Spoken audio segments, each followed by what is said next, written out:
Hi everyone, and welcome to episode 95 of SAMA, a program which invites an expert each week to discuss their area of expertise. And this week we're delighted to have Geoffrey M. Smith as our guest expert to talk about the dangers of GMOs for humans and for the environment. Now, the leader consumer advocate promoting healthier non-GMO choices, Geoffrey was named the 2017 Person of the Year by Masters of Health magazine. For more than 2 decades, his research has exposed how biotech companies mislead policymakers and the public, gosh, imagine that, and put the health of society and the environment at risk.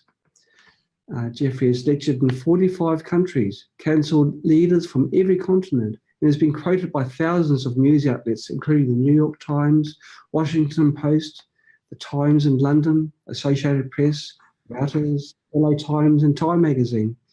He regularly appears on influential radio and television programs, including the BBC, NPR, Fox News, and now SAMA. Welcome to our show, Geoffrey. It's fantastic to have you with us. Thank you so much for having me. Okay, well, I'll put this question to you. We all hear about GMOs, but the governments worldwide don't seem to be putting much of resistance to GMO and GMO research. So it can't be a bad thing, can it? That was kind of throwing a slow softball ready for me to hit out the park. Thank you for that really easy.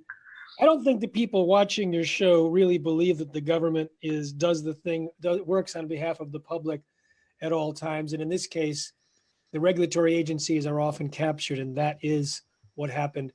I'll give the example in the United States. Yes. In the first Bush administration, right after Reagan, Monsanto, which was the big GMO maker, convinced them that GMOs would increase U.S. exports. They were facing a trade deficit, and they wanted to increase U.S. exports, so they informed the FDA to promote GMOs, and they promptly created a new position for Michael Taylor, the attorney to Monsanto, who then was in charge of FDA policy. And when he was in charge, the policy came out and said, we don't know of any difference between GMOs and non-GMOs that's significant, no testing necessary, no labeling necessary. We don't even have to know if you want to put a GMO on the market. You can decide, Monsanto. And then he became Monsanto's vice president. So a job well done, hands-off regulation. That was in 1992, in May, when the policy came out. Mm-hmm. In 1998, a colleague of mine, Stephen Drucker, who's a lawyer, pioneered a lawsuit against the Food and Drug Administration for their policy, and they were forced to turn over 44,000 secret internal memos, which revealed that the entire GMO policy was a fraud.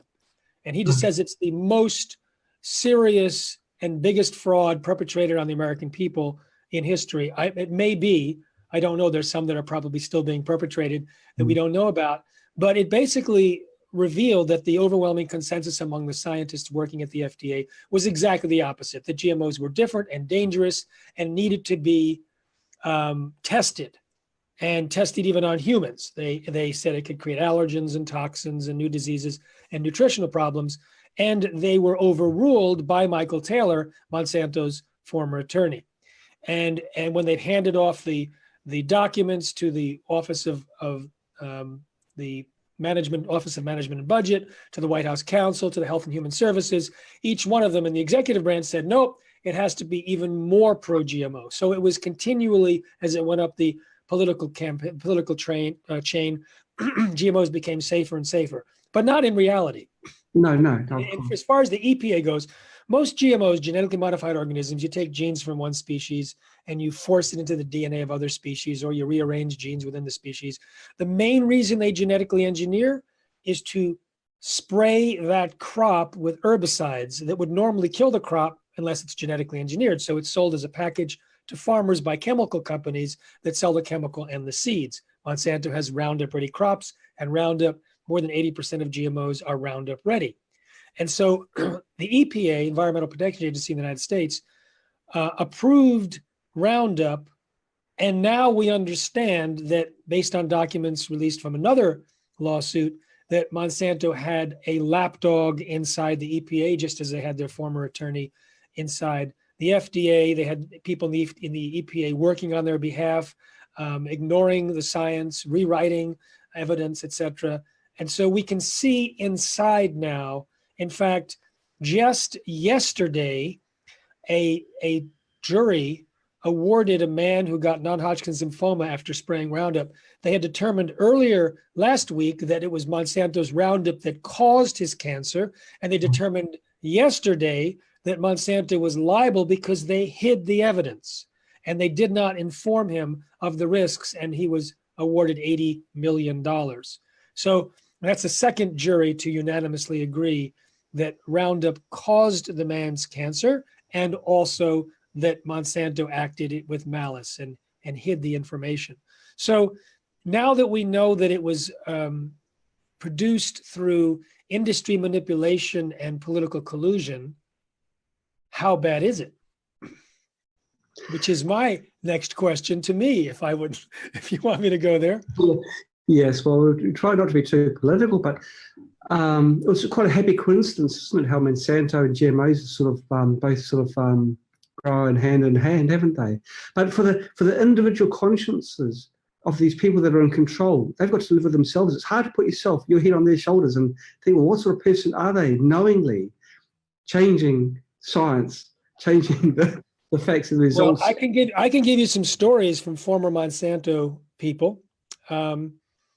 One former Monsanto scientist told me that 3 of his colleagues were doing safety studies on the milk from cows injected with Monsanto's genetically engineered bovine growth hormone.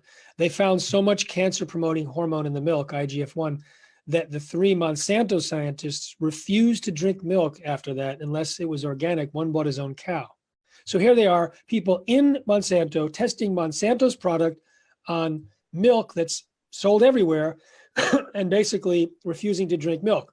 He also told me that when rats were fed Monsanto's corn, that it damaged the rats, and so Monsanto rewrote the study to hide the effects.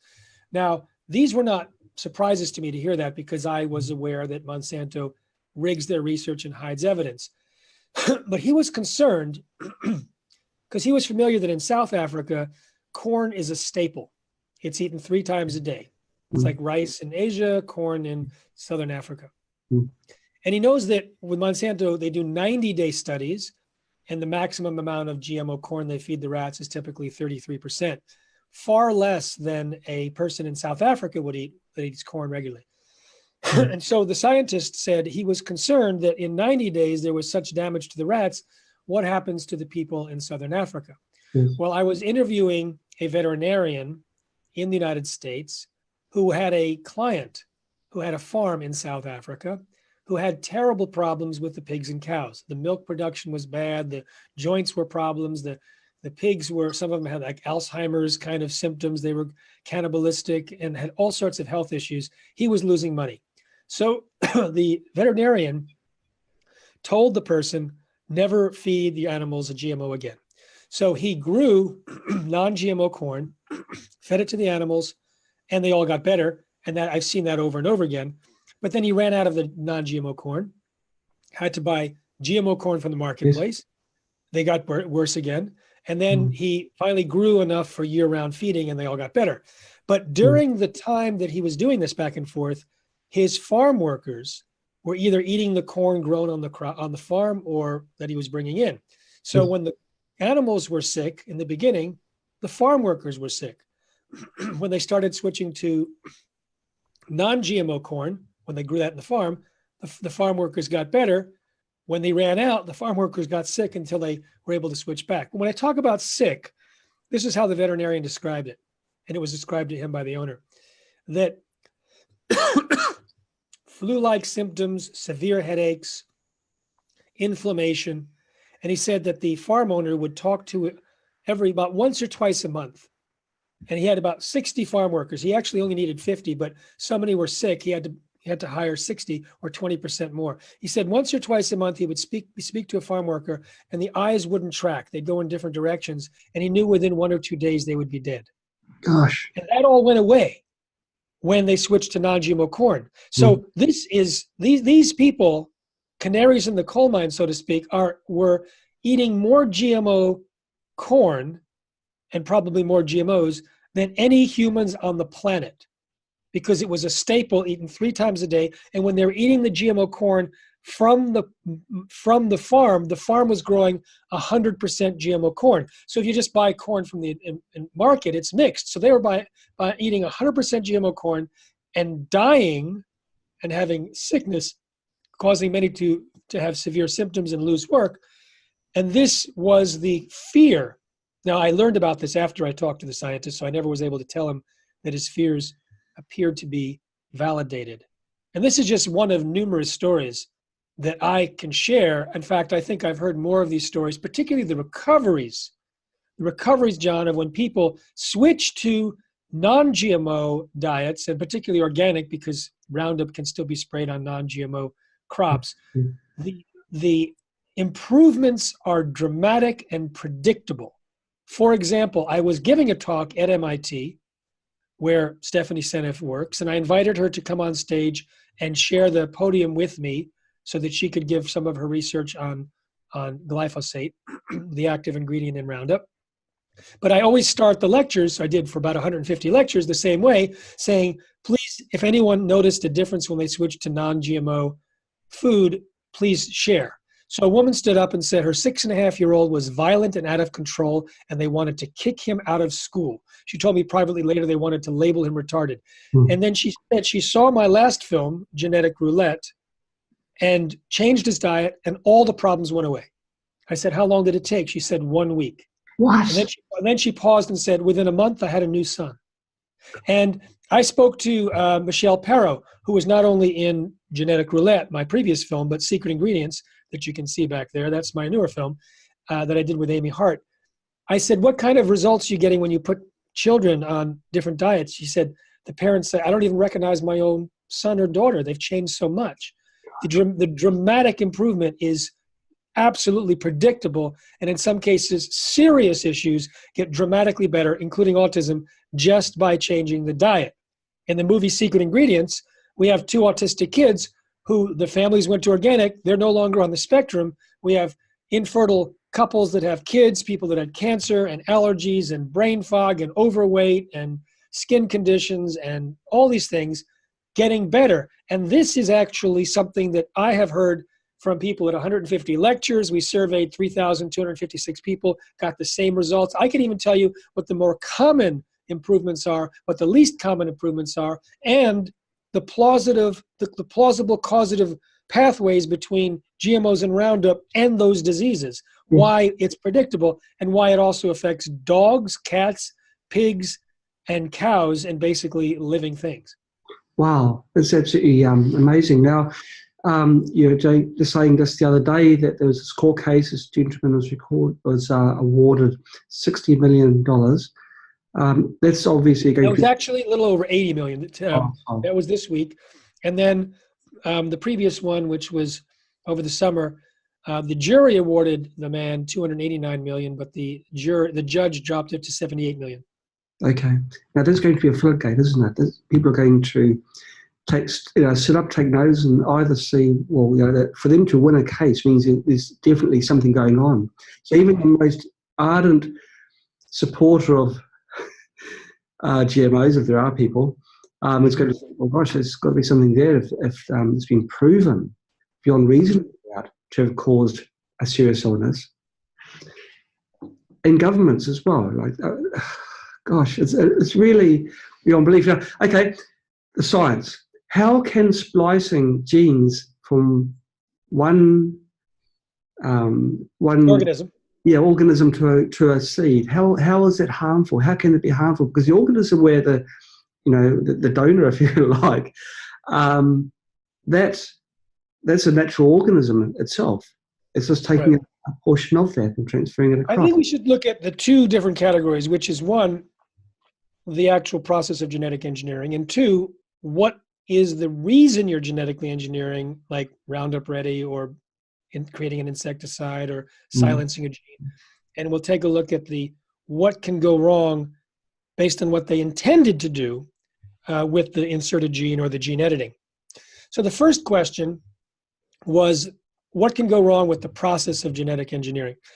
So let's be clear about what happens. The traditional gene, genetically modified organism, you take a gene that you want. So let's say you want to create an insecticide produced in a corn plant. So they take a soil bacterium called Bacillus thuringiensis, or BT for short, and it produces a toxin called BT toxin that breaks open little holes in the walls of insects to kill them. You can spray BT on crops as a gardener, and it works on certain types of insects. So they created crops that produce their own insecticide. They're actually registered as insecticides with the EPA. The way they do that is they take the gene that produces the BT toxin, they isolate it, Yes. they make millions of copies, and then they insert it into corn cells, either through a gene gun, literally shooting a gun with little particles of tungsten or gold coated with these genes, or they use bacteria to infect the cell. Then they clone that cell using tissue culture into the full crop, and now every single cell has a gene-sized spray bottle, and the amount of BT toxin, that, by the way, that it's producing is thousands of times more concentrated than the amount that's used in the spray. The spray washes off, it biodegrades, but not the BT inside the corn that we eat. And that's another thing, we'll talk about that. But the process of genetic engineering causes massive collateral damage. So whether it's the insertion or the cloning, you end up with hundreds or thousands of mutations up and down the DNA. Now, those mutations can change the levels of expression of other genes. They can switch on genes, like in one of Monsanto's BT corn varieties. There's a gene that is normally silent. It was switched on. It produces gamazine, a known allergen. So it's not labeled in the product. You might have a deadly allergic reaction to the corn. It's from the collateral damage. Their Roundup Ready corn has over 200 changed proteins or metabolites, including compounds called putrescine and cadaverine, I love those names, which are increased, and they're responsible for the foul odor of rotting dead bodies. They're linked to bad breath, allergies, and cancer, and there's more of it in Monsanto's Roundup Ready corn. So the process of insertion can switch on an oncogene causing a carcinogen. It can switch on a toxin. It can switch on an allergen. It can switch on an anti-nutrient. So soy, for example, has much higher levels of an anti-nutrient, which blocks nutrient absorption. It has much higher levels of an allergen, up to 7 times the amount of an allergen in cooked GM soy. It has lower proteins, et cetera, et cetera. So even though there's this political, non-scientific concept that they're substantially equivalent, it's all a lie. And this is what the FDA scientists warned about. This is basically very well documented. In fact, it's so documented that human genetic engineering has been found to cause cancer and death. They insert a gene into a human, and it accidentally switched on an oncogene causing leukemia, and they checked it out. They stopped all research. They figured out what was going on. I talked to a human genetic engineer. He said, with human genetic engineering, they pay careful attention and do all sorts of tests. With agricultural genetic engineering, they don't even look. God. So that's an example of the problems with the process of genetic engineering. And it's similar with gene editing. With gene editing, you typically have to insert the genetic scissors, again, through bacterial infection or biolistics, and then you still clone the crop. And the actual process of the gene editing causes additional mutations. So even though they say, just as they did 30 years ago, oh, it's safe, predictable, we don't have to even regulate it or tell consumers, the same sentences were used. And now they're admitting that the first generation of GMOs had unpredicted side effects, pretending that these don't, even though now the jury's in and it does. Right. So every time we play God, we screw things up. Well, you know, I spent 45 minutes in a diner once with a friend of mine trying to figure out what GMO could stand for, and I came up with God move over. Yes. There you go, playing God. I guess that there's no point in you applying for a position in the marketing department of Monsanto. There's I'm not on their Christmas list. Have you received any cards from them, or not no joyous cards, I guess? You know, their people are prohibited to be on stage with me. In fact, I was in Dr. Oz in the United States, and scientists refused to be on the stage on national television when I was. So Dr. Oz had to say, Jeffrey's so controversial, the other scientists won't be. I was with a colleague who was a doctor, and we were talking about the dangers. And so he had us leave the stage, and then in comes a pro-GMO scientist, and she just starts giving disinformation and misinformation one after the other. No wonder she didn't want us on the stage. She was lying. Now, fortunately, they had to redo a section from us, and so we were able to let the audience know about what was coming in an interesting way. We kind of preempted it. But anyway, so yeah, they don't want to be. At one time, I was called by the national TV show called The Doctors, just after the International Agency for Research on Cancer, a World Health Organization committee, determined that Monsanto's glyphosate, the primary poison in Roundup, causes cancer or was a probable human carcinogen. And the doctors they were interviewing Donna Farmer, the senior toxicologist from Monsanto, who was going to give her side of the story. So at the very last minute, they invited me to join by Skype. And I don't think Donna Farmer would have accepted the invitation had she known that I was to be invited. And I really debated her and just, put her under my thumb and said, no, this is what it does. Then 2 years later, because of the lawsuits against the Monsanto for the cancer victims, the lawyer, Brent Wisner, and I have a 6-part interview with him on our site, responsibletechnology.org, absolutely mind-blowing. Some people call it life-changing series of interviews when he revealed what actually goes on inside Monsanto. So I looked at the Monsanto Papers that were made public because of his particular work. He got it made public. It was brilliant how he did it. And I searched under the name Donna Farmer, and there it was. She said on the show that I was debating her, we can't say that Roundup doesn't, she said in the show that she's completely confident in the product and as a mother and as a scientist. She said in private, we can't say that Roundup doesn't cause cancer because there's not enough research. She said in private, in her texts and emails, that Roundup may have caused the tumor of the rats in one study. They may have caused the death of other rats. And she also ghost wrote some research she took her name out, took Monsanto's name out, and minimized the role of Roundup with miscarriages. So I called the doctors, the producer, and said, see, she lied on television 2 years ago. We have it in black and white. So they invited her back to debate me again, and she said no. Monsanto said no. They put me on along with Brent Wisner for an hour. I don't think they'd ever had an entire show dedicated to one topic, but they did an hour on the Monsanto Papers and the link to cancer. So it was. So you asked me what Monsanto thinks about me. They know about me, and they've actually paid scientists.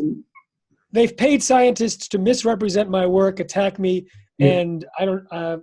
It's just a badge. It's a merit badge, It's when that happens, I know I'm doing okay.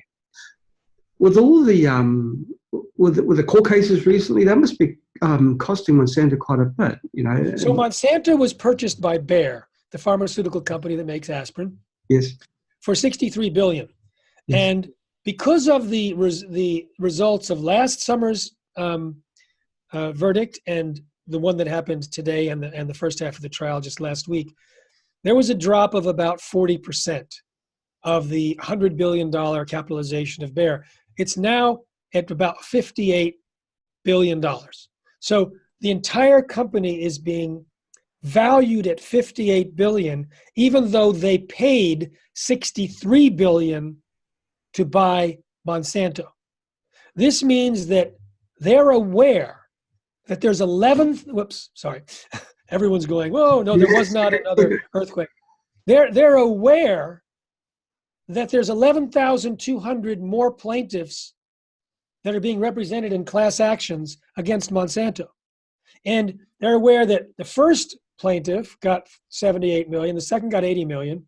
And if you multiply 80 million times 11,200, it's about 880 billion. So even if they get 10%, you've just wiped out more, you just bankrupt Bayer.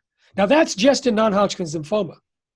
It turns out that if you plot the amount of Roundup sprayed on GMO soy and corn, and we've seen this, Stephanie Seneff did it with Nancy Swanson, Over 30 diseases are rising in parallel with that same slope.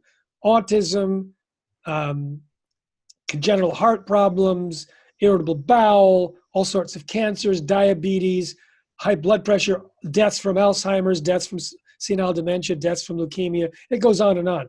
And if you look at the nature of what Roundup and glyphosate do, it attacks the fundamentals of health in the body. It deprives us of minerals. It attacks the microbiome as an antibiotic. It creates leaky gut. It can damage the mitochondria. It can mess up hormones. It is a probable human carcinogen. It can create birth defects. And if you look at these things, and like leaky gut, if you look at these things, most of these are related to numerous diseases. I've talked to scientists and doctors where if you just have microbiome messed up, most diseases can come from that. If you just have inflammation from leaky gut, most diseases can come from that. If you have mineral problems for absorption, many diseases. It also can interfere with the production of neurotransmitters, potentially with like serotonin, dopamine, melatonin. That can relate to the mood problems and the increase of anxiety and depression and sleep problems that we're seeing. So if you look at all these things, that all the diseases, you can link it with the modes of action of Roundup or Bt toxin or the process of genetic engineering itself. So we're talking about what is likely to be one of the biggest health calamities on the planet, because Roundup is the most sprayed agricultural chemical in history. It's sprayed so much, the U.S. Geological Survey found it in 60 to 100% of the air samples and rain samples in the Midwest. And so it is being drank, it's sprayed on the cereals, the grains in the United States and elsewhere to just before harvest to dry down the crop. It's sprayed on the beans, it's sprayed on potato fields and vineyards and orchards and whatnot. So it's found in non-organic food throughout the food supply. And so people really need to pay attention so that they actually avoid it. So we teach people how to avoid it and also how to recover from it.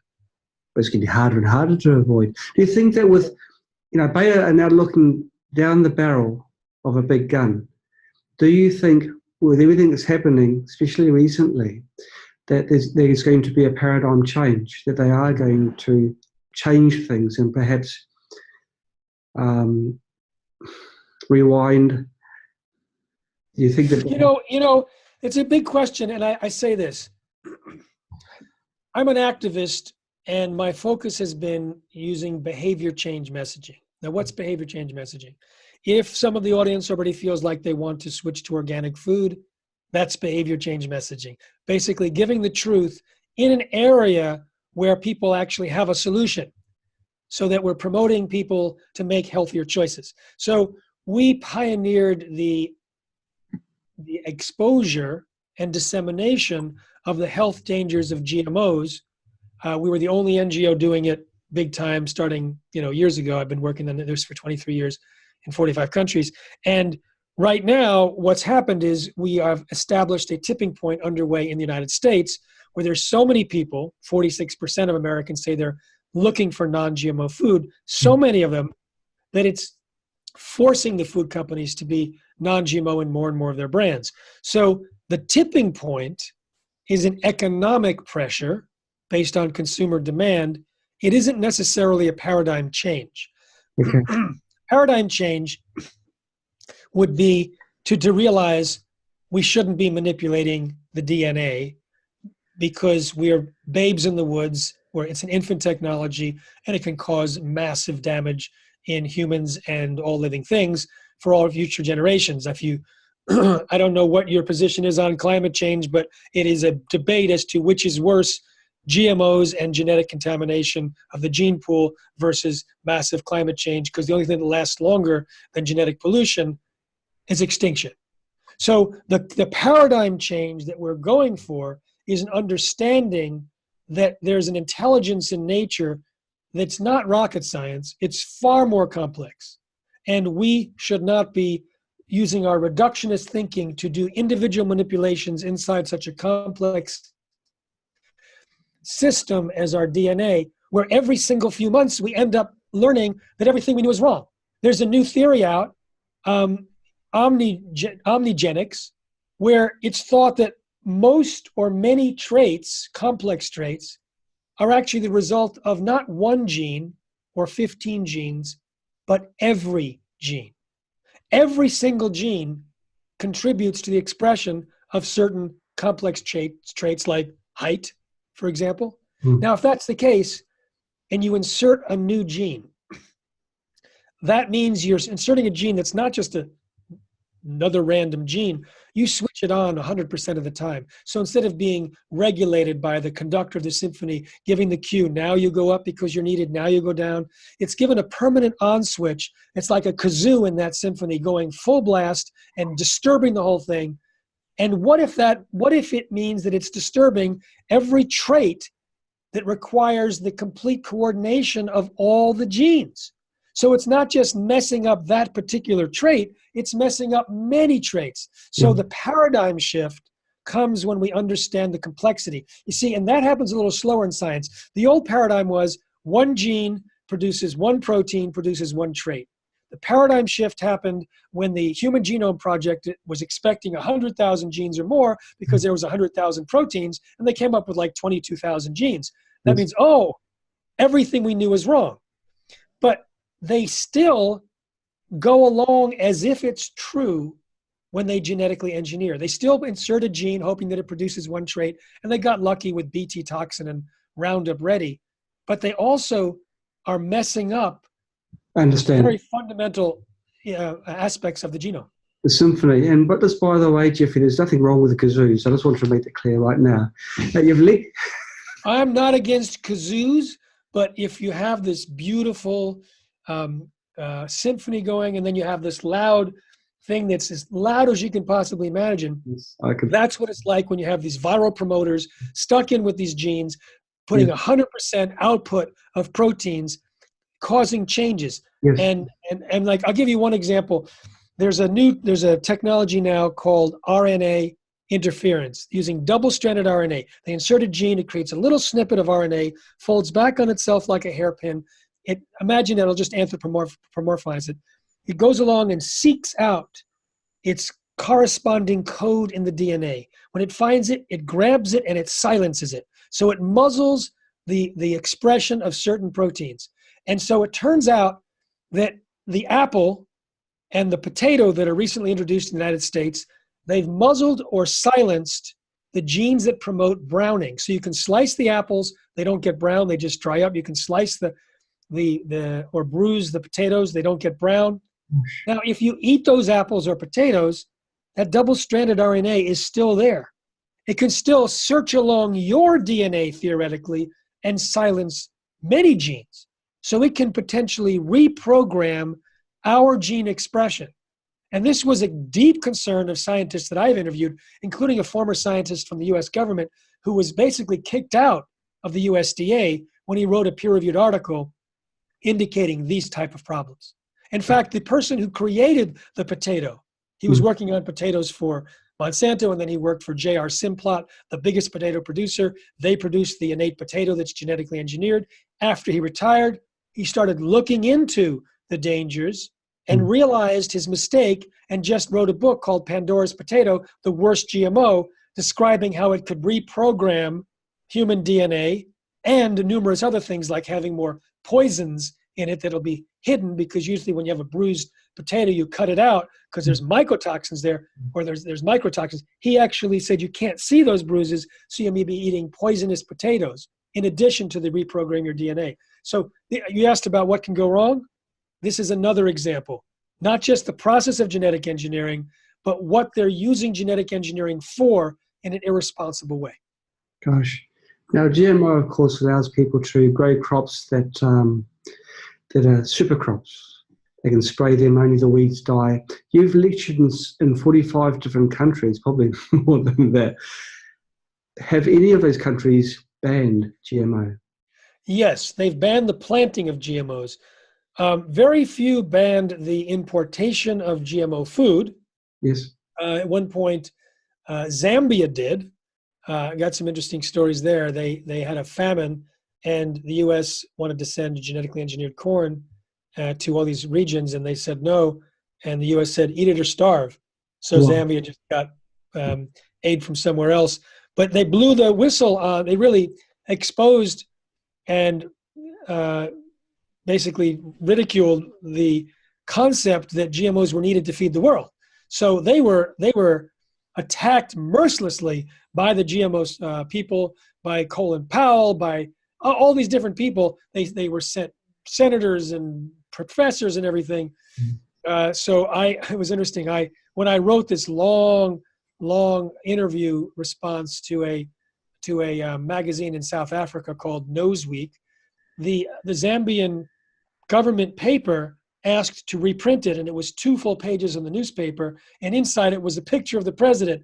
Basically, it vindicated their position, and then I was invited to speak to the House of Chiefs there, and I said, I'm from the United States, so first of all, I apologize, and they all laughed and applauded because the U.S. was treating them terribly. I talked to a minister of the government there who was the Minister of Agriculture at the time. She said the U.S. Secretary of Agriculture just absolutely dissed him. He was introduced as the Zambian Minister of Agriculture. She said, primitive country, and walked away, snubbing him. I said to him, if that ever happens to you again, call me. I will give you the data. In fact, when Ann Veneman spoke at the World Trade Organization in Cancun, she and the U.S. Trade Representative were giving a press conference in front of 600 press. So they took 5 questions, and I was the 5th question. So we all raised our hand, and I was lucky to be called. So I asked a question about the regulation of GMOs, and she lied to the world press. And so I put out a press release saying, Secretary of Agriculture misleads the delegates to the World Trade Organization and the world press about U.S. regulations on GMOs, claiming that they are carefully evaluated for safety, because they're not. In fact, it's all a facade. It's a meaningless exercise, this voluntary consultation process. So we have a situation where the U.S. government, if you read the WikiLeaks about GMOs, the ambassadors and the State Department is part of the enforcement wing, bullying other countries to try and introduce GMOs. So the ambassador to France said we should draw up a retaliation list of countries and, quote, cause some pain for those that were resistant. The ambassador to Spain wrote that he had just met with the regional director of Monsanto and the Minister of Agriculture in Spain, asked the U.S. to put more pressure on Brussels on GMOs and to help the Spanish government promote GMOs in the country. So we see the U.S. government has been marching lockstep with Monsanto, but the good news is when people eat non-GMO and they choose non-GMO, it creates a tipping point irrespective of the policy. So that's pretty much what people can do. They vote with their pockets then. And I can give a number of recommendations to everyone, including URLs and action steps and things like that. So at this point, if you want to do that, everyone will get their pens out or whatnot. I can give that information. Okay, so let's ask one question first. So if everyone wants to get their pens and papers, we could possibly publish the links in the bottom of the video later. But if you just want to get your pen, piece of paper, and Jeffrey will give you some links. Now, why is there controversy over GMO foods, and there is, but not GMO drugs? Why the disparity there? Why the difference? So we faded out a bit. So you said, why is there a controversy about the food but not the drugs? Yeah, people don't seem to be aware of GMO drugs. Right. I'm going to give a very interesting answer to this one, I think, because I'm not personally as against GMO drugs that are given with full disclosure to individuals who choose to take the risk. Yes. And when the scientists realize the risks and account for them in the production process. Yes. Now, having said that, I'm also aware that there's a food supplement called L-tryptophan. It's normally produced in a fermentation vat with bacteria. The company Showa-Denko KK, a Japanese chemical company, produced in the 1980s tryptophan using genetically engineered bacteria. And we talked about things can go wrong with the process of genetic engineering, and things did go wrong. It was almost certainly the process of genetic engineering caused contaminants to enter this closed vat system, and those contaminants were responsible for a deadly epidemic in the United States killing about 100 Americans and causing 5 to 10,000 to either fall sick or in many cases become permanently disabled for the rest of their lives. Now, I exposed the information about this epidemic in my books, Seeds of Deception and Genetic Roulette. I had support from William Christ, who was the chief investigator in the world. He gave me all of his notes before he died.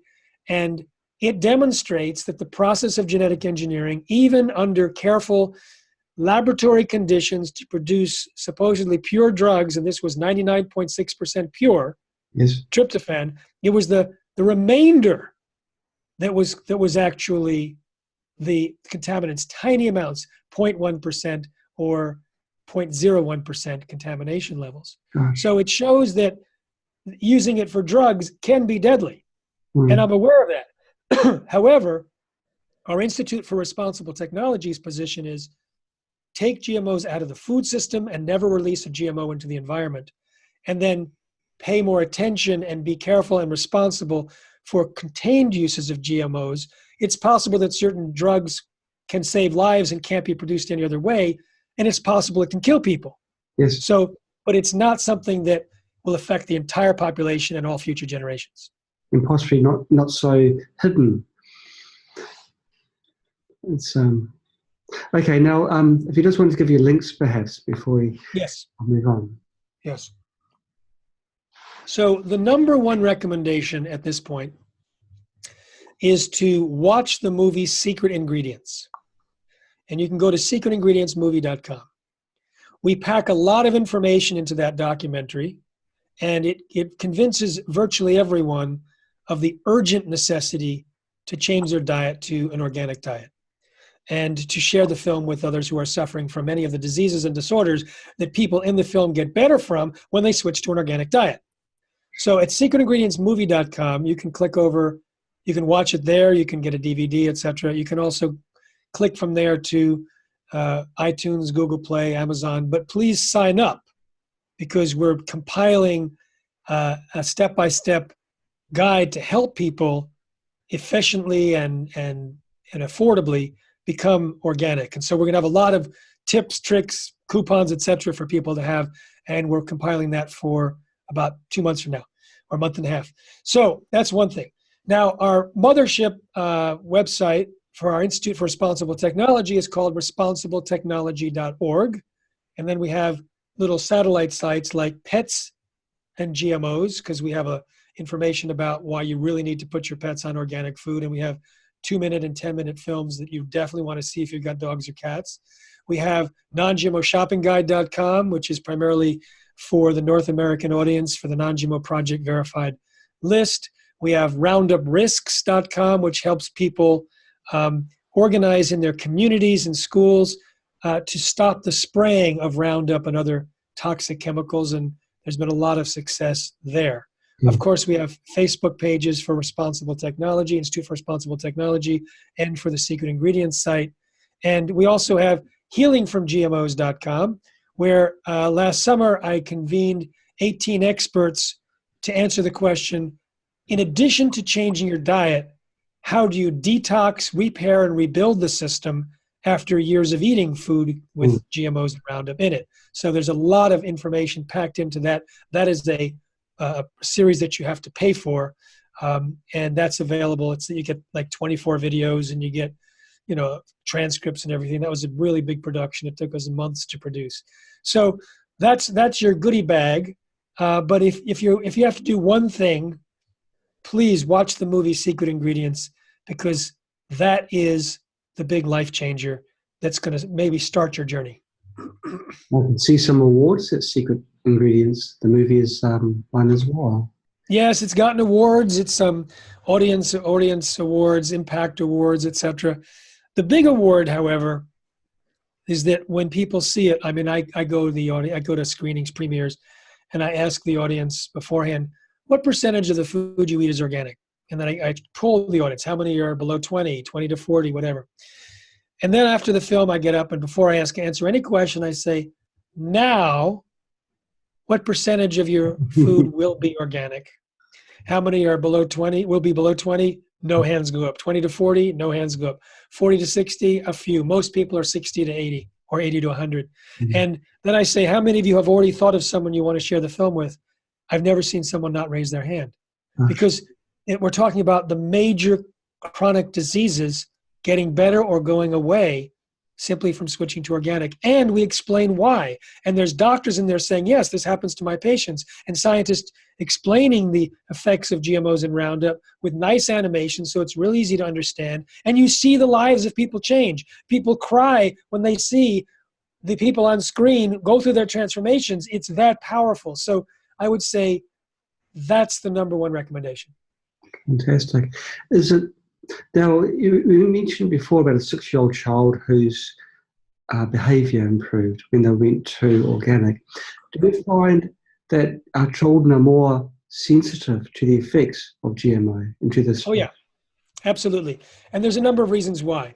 First of all, they're more prone to allergies. Yes. More kids have allergic reactions below 4 years old. They eat more food per pound. They use food differently. They use it to build systems. And so toxins or nutritional problems will show up as fundamental problems in their physiology. They don't have a fully developed immune system or microbiome. Mm. And in addition, if the mother has been eating Roundup, then Roundup is an antibiotic. It can mess up the microbiome because it preferentially kills the beneficial bacteria like lactobacillus and bifidobacteria, and it can change the microbiome of the mother, and the microbiome of the mother is what is transferred into the newborn as the newborn goes out the birth canal. Mm. So there, and also if the child breastfeeds, there's possibility of glyphosate in the milk. Now, we're not suggesting that you switch to formula as a result. Every pediatrician I know recommends breastfeeding, even if there are toxins in the breast milk, because it is so much healthier than infant formula. But if you do have to go to infant formula, make sure it's organic. In fact, start with an organic diet before you conceive, because there's studies that show that when you switch to an organic diet, you eliminate many of the toxic chemicals in your blood or in your urine after just 2 or 3 weeks. Wow, that's an important message. We've talked about the effects of GMO on us, on people, and a bit on animals. What are the effects on the environment? Is there any negative effects? Well, that's worse. That's worse, because when you release a GMO into the environment, it cross-pollinates and becomes part of the species gene pool. Right. The most common result of genetic engineering is side effects, unpredicted surprise side effects. Mm. So we've seen that over and over again. And now let's drill down to what's happening right now. Virtually every biological lab that does any sort of GMO work or genetic research can use CRISPR, a very inexpensive gene editing technique. And many of them are highly motivated to introduce products immediately. Some patent them and have to get it out before the patent expires. Others just want to get it out before the competition does. So it's like a gold rush or a gene rush. Yes. And there is no limit to which organisms are being targeted. Algae, fungus, bacteria, humans, livestock, pets, flowers, grass, trees, insects. And we know that Monsanto's stated goal to their consultant in the 80s and 90s was to genetically engineer 100% of all commercial seeds in the world and patent them. And that goal is now spread so that it's really the biotech industry trying to patent or genetically engineer virtually everything with DNA and release it into the environment, and that would be replacing nature, eliminating the products of the millions of years of evolution and replacing it with designer genes inserted into designer organisms designed for greater profit and in some cases greater control. And when you have the potential for catastrophic effects, and there's massive potential for catastrophic effects, we can go through some near misses. Possible, there was a near miss that some scientists believe could have rendered North America sterile had they not incinerated one plot with bacteria. And that same bacteria could have changed the weather patterns over the United States. There's just dramatic things that can happen when bacteria and other microorganisms, like the algae, could destroy ecosystems because it can spread and end up in the ocean. If there are potential things that can go wrong, and you multiply it by all the different species and all the different interactions between species, then it becomes almost a certainty that we're talking about a catastrophe of unprecedented proportions. And not only that, but there's some in the world of the biotech industry that want to basically engineer catastrophes using what's called a gene drive.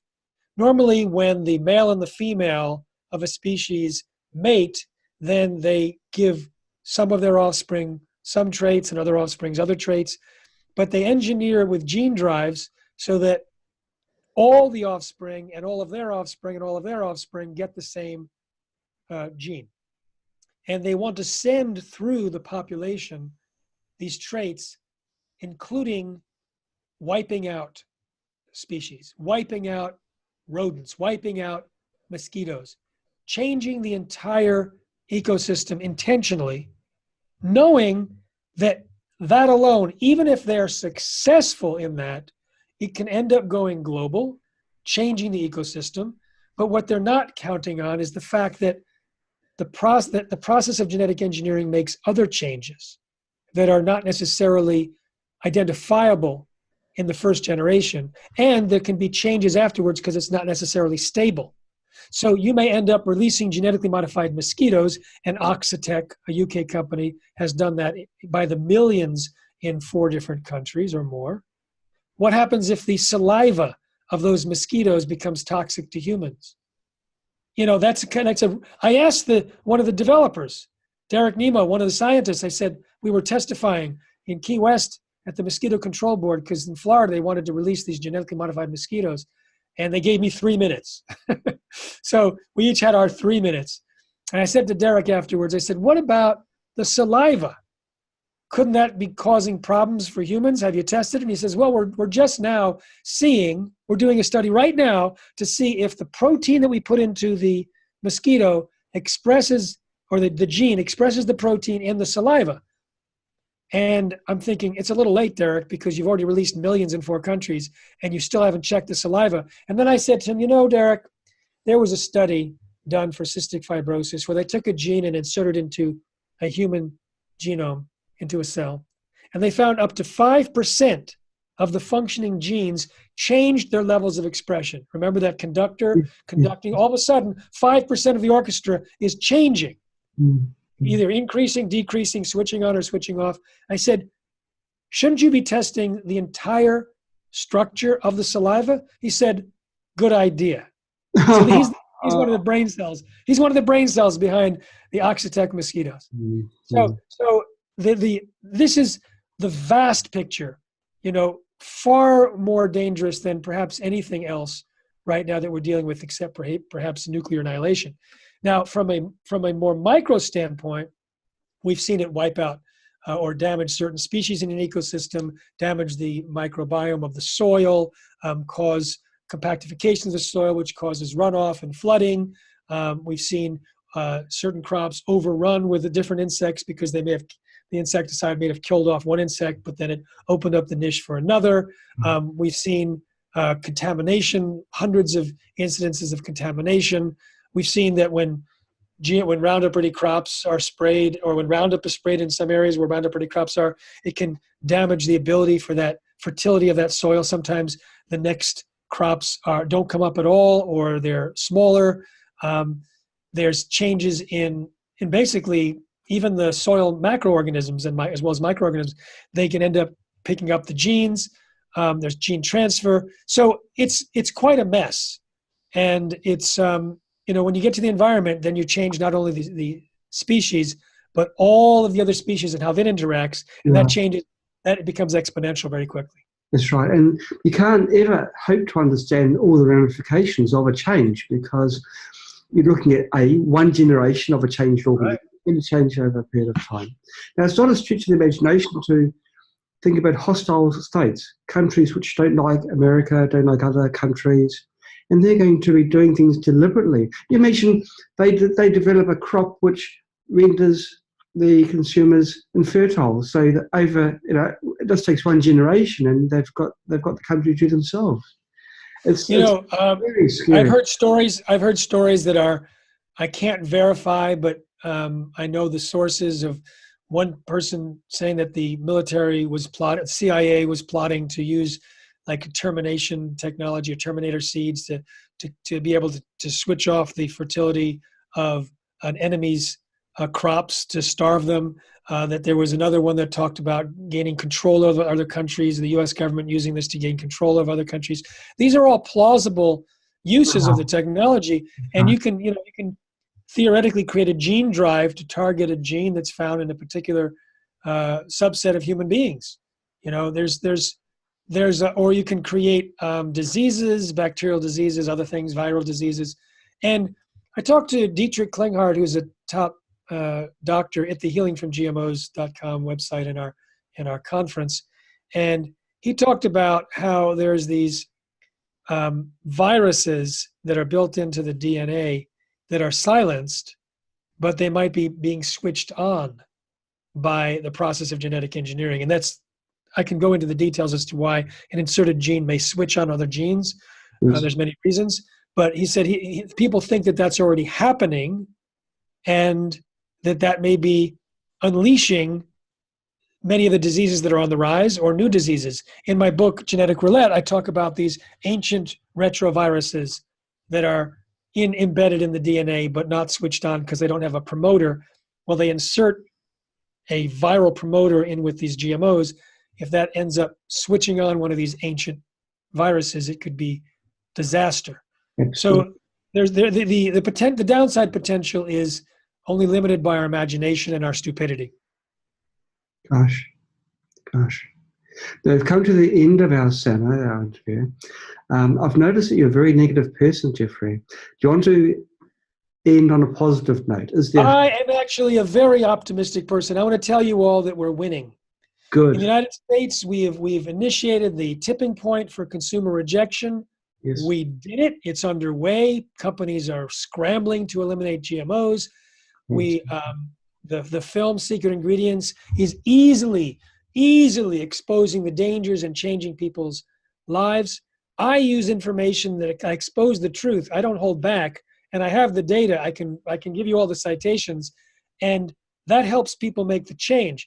And so I'm not doing this to scare people. I invite people to use the energy of emotion to switch it over, so you don't feel like a victim, but you feel like a victor, that you take charge, and that you don't let Monsanto and its enforcement wing in Washington, the FDA, tell you what's food and tell you what to eat, but we can do it ourselves. And then we actually create a tipping point. We change the structure of the supply chain because of our desires. That's a fantastic message to leave on. Jeffrey Smith, thank you so much for coming to our show. Gosh, it's worse than I thought. I'm going to definitely watch that movie, Secret Ingredients. So it's secretingredientsmovie.com where I can view it. Correct. Fantastic. Thank you so much for your time, viewers.